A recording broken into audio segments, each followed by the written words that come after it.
The insistent buzz of her phone jarred Sarah awake. 2:38 in the morning. Groaning, she fumbled for the device, its cold glow a stark contrast to the darkness of her room.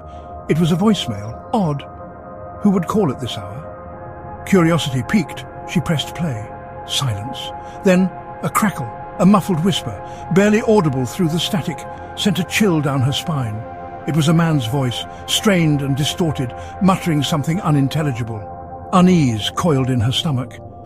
The message ended abruptly after precisely 66 seconds, leaving Sarah with a lingering sense of dread.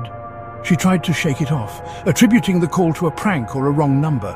Yet an unsettling feeling clung to her like a shroud. Despite her better judgment, Sarah replayed the message, straining to decipher the words lost in the static. Each crackling whisper sent shivers down her spine, amplifying the unsettling feeling that something was terribly wrong. Unable to shake off the unease, Sarah climbed out of bed and made her way through the darkened house. Every creak of the floorboards, every rustle of leaves outside her window seemed amplified in the silence. She checked every lock, every window, finding nothing amiss. Returning to her room, she found another voicemail waiting. Same unknown number, same chilling static. This time the voice was clearer, closer, whispering in a language she couldn't understand. A cold sweat prickled her skin. The voice, filled with a strange urgency, spoke for exactly 66 seconds before cutting off abruptly. It felt personal, directed, as if the voice knew she was listening, knew she was alone in the darkness. Panic began to set in. Sarah considered calling for help, but who would believe her? It sounded crazy, even to her own ears. But the terror she felt was real, palpable, and growing with each passing moment. The voicemails continued throughout the night, each one arriving with a chilling precision, exactly 66 seconds long. Each message brought the voice closer, the static fading, the whispers becoming clearer, more insistent.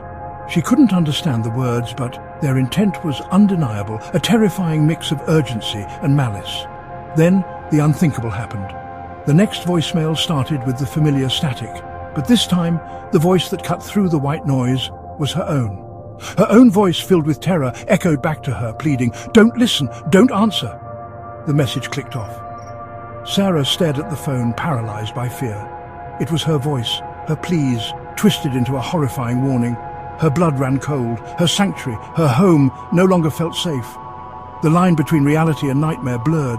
Her every thought was consumed by the voice, the messages, the growing certainty that something evil had latched onto her, something that knew her deepest fears and was using them against her. Just as the first rays of dawn began to filter through the blinds, another voicemail arrived. This time, there was no static, just her voice, clear as day, speaking with an eerie calmness that sent shivers down her spine. "It's too late," her own voice whispered, laced with an unsettling finality. "He's here!" At that moment, a cold breath caressed the back of her neck. Sarah slowly turned, her eyes wide with terror, to face the source of the final chilling whisper. The phone slipped from her grasp, clattering onto the floor, the screen dark, the silence deafening.